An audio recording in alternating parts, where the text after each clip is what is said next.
Ramadan a ngi gan teer si na nañ leen ko teeral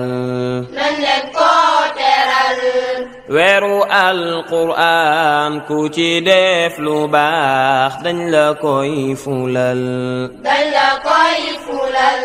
Ramadan a ngi gan teer si na nañ leen ko teeral asalaamaaleykum wa rahmatullah mbokki téléspectateurs yi ñu ngi leen sant di leen gërëm di am kontaante ak mbégte bu baax a baax ci seen émission bii nga xam ne moom ngeen sopp te moom ngeen doon xaar ci te mooy jotaayu xale yi tey nag dañ leen indil ay ndaanaan ay xale yoo xam ne dañoo mucc ay macha allah laataa ñuy commencé nag dañuy jox ku nekk mu présenté boppam comme niñ ko daan defee laataa loolu nag xam naa dañuy jox jigéen ñi ñu commencé ci ñoom. Assalamualaikum maa ngi tudd Khadija Dia di jànge ci daara Imam Saliou Dia. Assalamualaikum maa ngi tudd Acal maa ngi jànge daara Jami School Imam Saliou Dia. Assalamualaikum maa ngi tudd Bintu Dia di jànge daara Imam Saliou Dia. Assalamualaikum maa ngi tudd Musa Dia di jànge Jami School Imam Saliou Dia. Assalamualaikum maa ngi tudd Harun di jànge Jami School di daara Saliou Dia. Assalamualaikum maa ngi tudd Nouri Dia di jànge daara Jamil School Imam Saliou Dia. macha allah comme ni ngeen gisee xale yi ginnaaw bi ñu présenté woo ñu xam ku nekk turam ak santam ba pare léegi nag dañuy tàmbale question yi question bu njëkk bi mooy masmu walidu rasul sallallahu alayhi wa sallam papa yonent bi sallallahu alayhi wa sallam nan la tudd fi góor ñi la jëm kan moo koy tontu ja waxal waa ñu jokko Nuuru Ja ay wa Nuuru papa yonent bi mu ngi tudd Abdullah bun Abdul Muttalib. macha allah mbokk yi papa yonent bi mu ngi tudd Abdullahi bun Abdul Muttalib kon nag mbokk yi ñu jàll si ñaareelu question bi nga xam ne mu ngi jëm si jigéen mooy man murdiati nabi sallallahu alayhi wa sallam kan moo nàmpal yonent bi sallallahu alayhi wa sallam ku koy tontu si yéen Aja Khadija kon waxal. ku nàmpal yonent bi mu ngi tudd Halimatu Saadiya.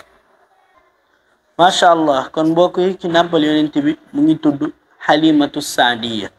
léegi ñu jàll ci ñetteel question bi maa ismu walidatu nabi sallallahu alayhi wa sallam yonent bi sallallahu alayhi wa sallam yaayam nan la tudd Aja xam naa ni question bii moom si góor ñi lay dellu ku koy tontu si yéen Aja waxal. Yonent bi mu ngi tudd Amina. macha allah mbokk yi yaay yonent bi mu ngi tudd Amina léegi xam naa ni laaj bi mu ngi jëm si jigéen ñi ku koy tontu si yéen te waxal Aja. Yonent bi mu amee 40 ans. macha allah kon nag mbokk yi yonent bi ko yàlla di yónni fekk na mu ngi am 40 ans léegi ñu jàll si juróomeel laaj bi mooy man kafala nabi sallallahu alayhi wa sallam baada wafaati ummi kan moo yar yonent bi sallallahu alayhi wa sallam ginnaaw bi yaayam gaaño yëkkati leen seen loxo yi ñëpp ngeen xool ma laaj boobu moom dafay dellu si góor ñi kan moo koy tontu si yéen Aca Masamba waxal. Yonent bi maamam Abu Talib moo ko yar. macha allah mbokk yi kon nag yonent bi ginnaaw bi yaayam gaaño maamam Abu Talib moo ko yar su ko defee nag ñu jàll si laaj bu mujj bi te mooy juróom benneel laaj bi mu ngi wax ni man awwalu man amana bihi min as-subyan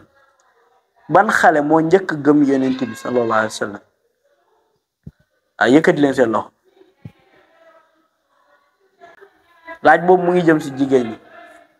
léegi kan moo koy tontu si yéen Bintu Dia Aca waxal. xale bu njëkk gëm yonent bi moo ngi tudd Ali bun Abu Talib. macha allah mbokk yi kon seen émission baa ngi noonu